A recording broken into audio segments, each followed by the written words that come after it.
Four roads to destiny.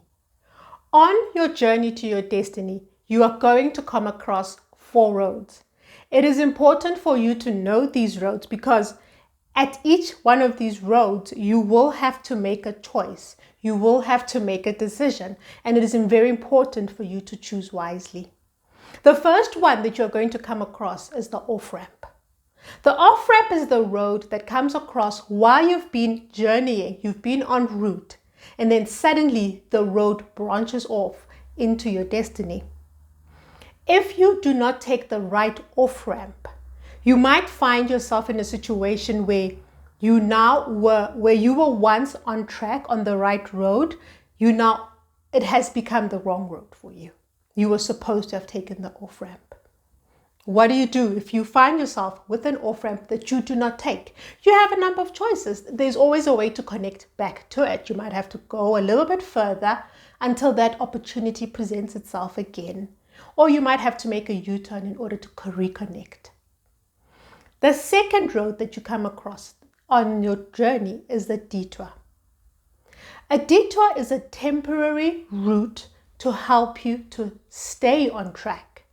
A detour acknowledges that the road that you need to be on, the track that you need to be on, might have a little bit of a maintenance issue, or it could possibly still be under construction. So for that purpose, you do need to take a slight detour. It's a slight branch off the road. It keeps you on track. It keeps you on your destiny. However, one thing that you do need to be careful of is that at some point that detour will also stop. It will end. So you cannot take a detour forever. A detour, while you are on it, will present its own separate roads. Be very careful that you don't start going into things, going into places that you were not supposed to go to. Yes, the detour came up because it was a way to manage a situation. But be careful that you do not make that situation your permanent thing. The third road that you're going to come across is the off track. Off tracks, you don't start off track. For many of us, we start on the right road. Off tracks happen on account of the decisions that we make when we encounter these other roads. For example, with the first one, if you don't take that off ramp, you could end up being off track. If you're on the detour, you start to take and ponder on those little mini roads that appear on the side, and you take one of those, you could end up off track. Off tracks are sneaky. Off tracks tend to entice. Be careful with those.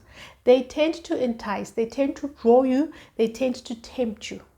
They come from desires that are not what God would necessarily desire for you. If you are on the main road, you are on the road and you're supposed to take that off ramp and you don't. If you persist and you insist on staying on this road, you will find, initially it was a very small fork in the road that split the two. But as time passes, that will widen. The gap will get wider. So it will make it a little bit harder to not get back onto the road that you're supposed to be on. You got to work extra harder. You got to work more. You got to put more concerted effort just to get back on the road before you even get to the place where you can start saying, okay, I'm now heading to where I'm supposed to be. The fourth road, the shortcut. The shortcut presents a lot of the time when God has spoken to you and He tells you what it is that He wants for you. He tells you the plan that He has for you. And then suddenly here comes up this other thing that looks like what God said. However, it's not quite what He said. It's not exactly how it said, how He said it would be or how it's supposed to be. That is the shortcut. We even see the devil presenting a shortcut to Jesus in the Bible. This was when Jesus, in Matthew chapter 4, After Jesus had he'd been baptized, and then he went into the desert to be tempted for a while. And then we see Satan coming up to him and telling him, bow down to me and I'll give you all these kingdoms of the earth. That was a shortcut to the promise that God had already made for Jesus. Because if you go in the book of Isaiah, you will see in there that God had already put the government on his shoulders. What the devil was presenting was a way for him to obtain that which was already his, but to not do it the way God would want him to do it. And he still does that with us today. He is still presenting shortcuts to the promise. When you take the shortcut, you will find that you have to compromise to stay on it. You will have to compromise yourself. You'll have to compromise many things.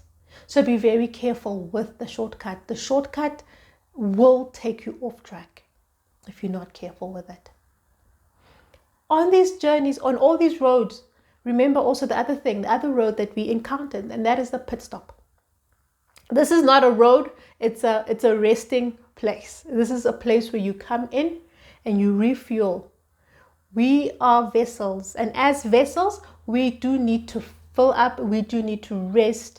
We need to make sure that we are energized and in a place where we can sustain the journey. Remember, this is not a sprint that we are on, it is a marathon. So yes, pit stops do come. Pit stops are nice. Pit stops are great. We enjoy pit stops. However, be careful that you do not stay in a pit stop longer than you were supposed to. A pit stop is that thing that God presented to give you rest. It is still on track. You can get comfortable in a resting place and camp there where you are supposed to move forward. So be careful of that. Remember those 4 roads that I mentioned. It is the off-ramp, it is the detour, it is the off-track, as well as the shortcut. And on every single one of these, you find a pit stop. Be careful you do not camp in a pit stop. Amen.